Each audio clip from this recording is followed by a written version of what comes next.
program is the biggest event that the Social Activities Chair hosts every semester. With such big responsibility, you must know your big why in order to facilitate an authentic mentorship program. What inspires you to take on the Kasama program? How do you plan on relating not only your personal whys into your program, but also the Katapunan clause into the program? How will your Kasama program be different from the rest? Thank you, Lenny, for that question. Can you repeat that question? What inspires you to take on the Kasama program? How do you plan on relating not only your personal whys into your program, but also the Katipunan clause into the program? How will your Kasama program be different from the rest?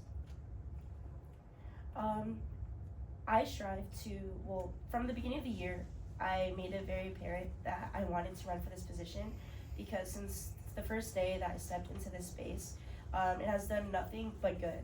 And not to say that I only experienced good within being in this program, because I experienced a bunch of highs and a bunch of lows, but all of them served under the same purpose of helping me grow and helping me learn from all those experiences.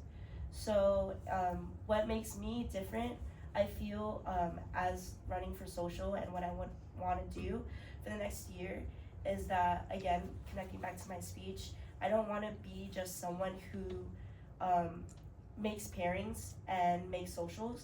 I want to be a friend, and I want to be someone that people feel that they can continue to talk to, and that it's okay to have different experiences.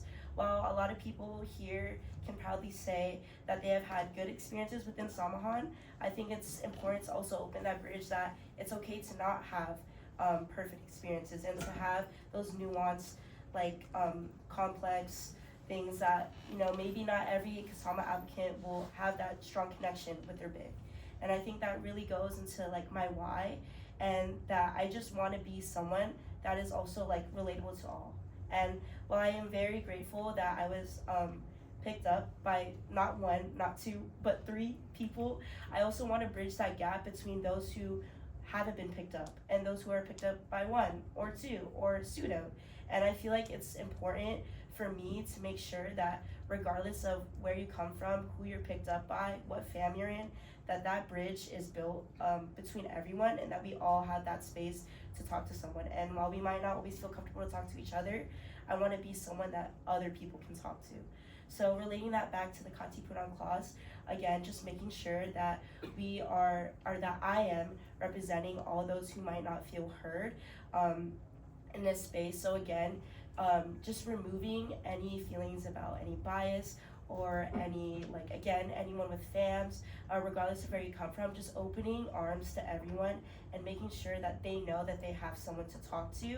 And while not, I cannot promise a perfect outcome or that someone will feel relieved after talking to me, knowing that that door is open and that I am here is just something that I want to emphasize since like my first day of serving as a social activities chair. Thank you.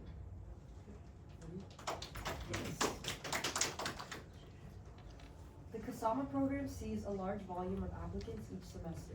In recent semesters, the number of auditing applicants outweighs the Kuya Ape. As a result, not every auditing that applies will be paired with the Kuya Ape. How will you make an active effort to promote inclusivity following the events of Reveal Night, to acknowledge those that did not get picked up, while still celebrating those who did have a successful pickup? Thank you, Lenny, for that question.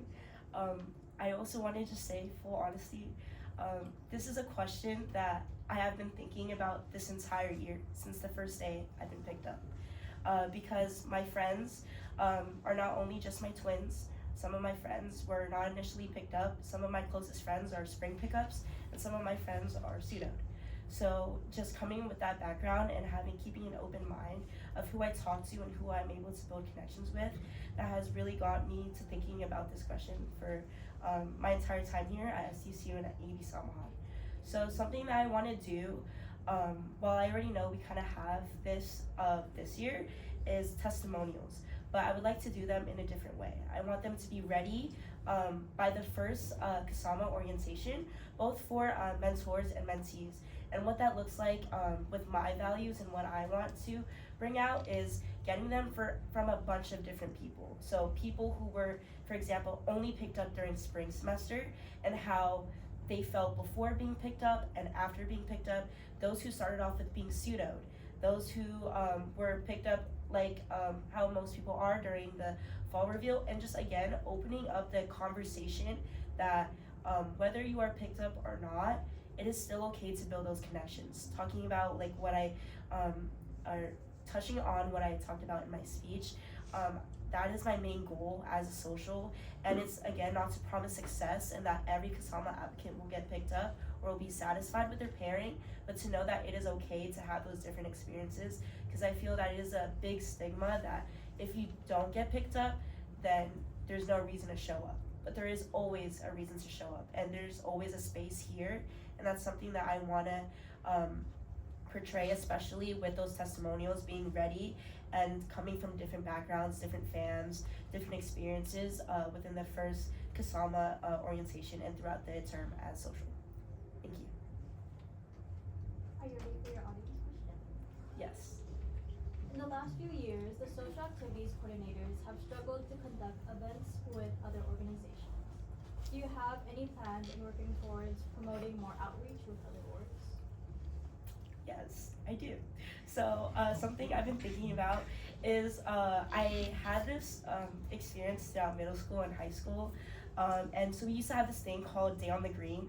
I don't know if other people here in this room have had that, but it's just basically kind of like a carnival-like feel. So if I were to like kind of give some guidance on like how to visualize that, it's kind of like your first week here at SDSU, how, I forgot what they called it, but like, you know how they had it near Hefner Hall.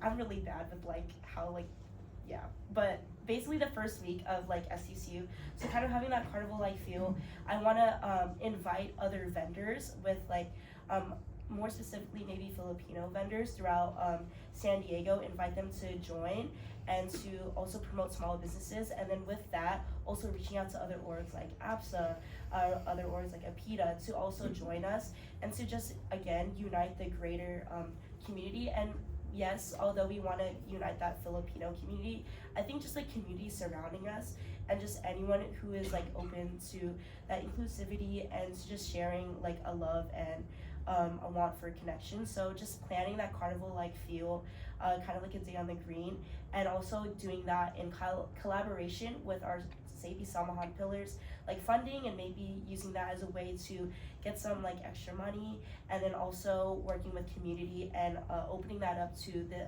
entire San Diego County and further. Thank you.